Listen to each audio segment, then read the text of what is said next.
2025년을 맞아 운을 맞고 좋은 운을 받아들이려면 설날인 1월 29일에 꼭 이 음식을 드셔야 합니다. 만약 그동안 재물운이 부족하고 돈이 잘 모이지 않았다고 느꼈다면 오늘의 영상이 많은 도움이 될 것입니다. 귀한 하늘의 복을 받기 위해 설날에 꼭 해야 할 일이 몇 가지 있습니다. 이번 영상에서는 2025년 을사년 동안 나쁜 운을 차단하고 좋은 운을 불러오기 위해 설날에 꼭 먹어야 할 음식과 실천해야 할 중요한 일들을 모두 안내드리겠습니다. 영상 끝까지 시청하시고 설명절에 복과 행운을 불러오는 방법을 꼭 확인해 보세요. 시청 전에 구독과 좋아요를 눌러주시면 앞으로 재물운을 높이는 풍수 정보를 지속적으로 받아보실 수 있습니다. 설과 추석은 우리 민족의 중요한 명절로 이때는 조상님과 부모님께 예를 올리고 감사의 마음을 전하며 서로의 안부를 나누는 것이 기본입니다. 특히 설날에는 자손들의 건강과 번영을 기원하며 한 해를 평안히 보내도록 기도하는 의미로 예를 올립니다. 풍수적으로 보면 설날은 새로운 기운이 깨어나는 날로 한 해의 운세에 큰 영향을 미치는 중요한 날입니다. 좋은 운을 불러들이고 귀한 조상님의 복을 받기 위해서는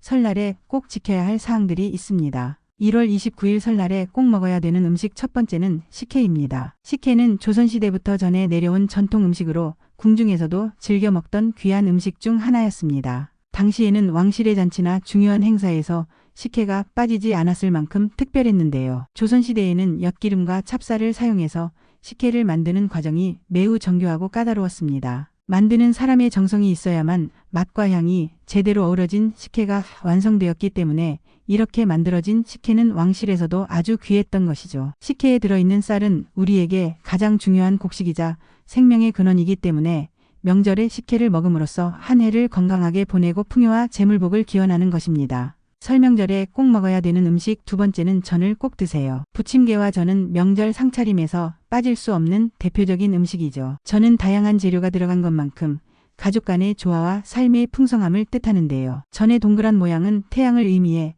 새해에도 밝고 번영하기를 기원한다는 의미를 담고 있습니다. 따라서 설날에 전을 먹는 것은 한 해 동안 가족이 서로 화합하고 평화롭게 지내길 바라는 마음과 집안에 복이 가득하기를 기원하는 음식인데요. 또한 명절에 흔히 차례상에 올리는 어산적 그리고 육산적이 있습니다. 산적은 손이 많이 가는 음식인 만큼 조상님께 정성껏 준비한 음식을 바쳐 조상의 가호를 받아 집안의 복을 받기 위함입니다. 이처럼 명절에는 이런 음식을 먹는 것이 한 해의 운을 막고 재물운을 불러들이는 것이니 이 날은 꼭 전과 산적을 드세요. 드셔서 한 해의 복과 좋은 운을 불러들이시기 바랍니다. 설명절에 꼭 먹어야 되는 음식 세 번째는 떡국입니다. 떡국은 새해가 되면 꼭 먹는 대표적인 음식이죠. 특히 떡의 둥근 모양은 재물과 풍요를 뜻하고 맑은 국물은 깨끗한 출발을 뜻하는데요. 하얀 떡은 몸과 마음을 정화하며 새롭게 시작하겠다는 뜻을 담고 있고 긴 가래, 떡처럼 무병장수를 기원하는 깊은 뜻을 가지고 있습니다. 설날 아침에 가족이 함께 떡국을 먹는 것은 한 해의 시작을 함께 축하하고 모두가 건강하고 복된 한 해를 보내길 기원하는 것인데요. 설 명절에도 따뜻한 떡국을 드셔서 가족들과 새해의 다짐을 함께 나눠보세요. 설날에 꼭 먹어야 되는 음식 네 번째는 잡채입니다. 잡채는 조선시대 궁중에서 왕에게 진상하던 음식에서 유래된 전통 요리입니다. 설날에 잡채를 먹는 것은 새해를 풍성하고 넉넉한 한 해가 되기를 기원하는 것인데요. 잡채는 고기와 채소, 버섯 등 여러 가지 재료가 들어간 음식으로 원래는 채소 위주의 간단한 요리였지만 지금은 당면과 고기 등 다양한 재료가 들어가 더 풍성한 음식이 되었습니다. 당면은 장수를 뜻하고 잡채의 여러 색감은 새해에 복된 일들이 가득하길 바란다는 의미인데요. 설날에 잡채를 먹는 것은 가족과 함께 건강과 행복을 나누고 새해의 소망을 기원하는 것이기 때문에 이를 꼭 기억하셔서 건강운을 부르고 복된 한 해를 맞이하시길 바랍니다. 이제부터는 집안의 운을 받고 한 해를 무탈하게 보내기 위해 1월 29일에 반드시 해야 할 것들이 무엇인지 말씀드리겠습니다. 끝까지 시청하셔서 가정의 재물복은 물론 행운이 가득한 한 해를 보내시는데 도움이 되시길 바랍니다. 설날에 꼭 지켜야 할 첫 번째는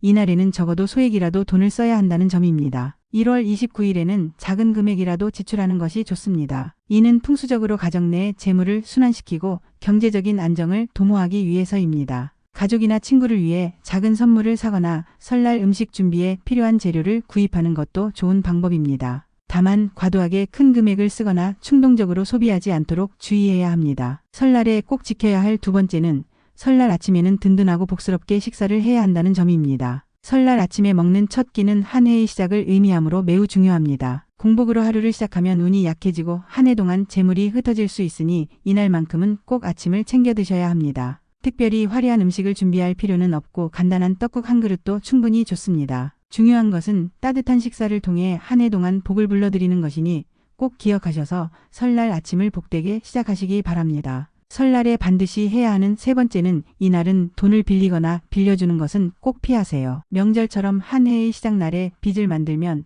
풍수적으로 돈이 흩어지고 경제적인 어려움이 닥칠 수 있습니다. 이런 행동은 곧 재물 관리가 불안정하게 된다는 뜻인데요. 실제로 명절은 가족과 친척 그리고 지인들을 만나면서 경제적인 부담이 늘어나게 됩니다. 이럴 때는 가능하면 과도한 지출은 줄이고 현재 내 상황에 맞게 경제 상황을 고려해서 지출 계획을 하는 것이 좋은데요. 만약 재정적으로 어려운 상황이라 돈을 빌려야 한다면 이날은 꼭 피하시는 것이 좋습니다. 반대로 누군가에게 돈을 빌려달라는 부탁을 받으면 명절 당일만큼은 정중히 거절하시는 것이 좋고 다른 방식으로 도와줄 수 있는 방법을 찾는 것이 현명합니다. 설날은 복과 재물이 시작되는 날인 만큼 금전적으로 균형을 잡고 안정을 지키셔야 내 재물을 지킬 수 있으니 꼭 주의하시기 바랍니다. 설날에 반드시 해야 하는 네 번째는 부정적인 말과 다툼을 하지 마세요. 음력 1월 1일에 하는 말은 한 해의 운을 결정짓는 중요한 요소로 여겨집니다. 풍수적으로도 이날은 1년의 기운을 크게 좌우하는데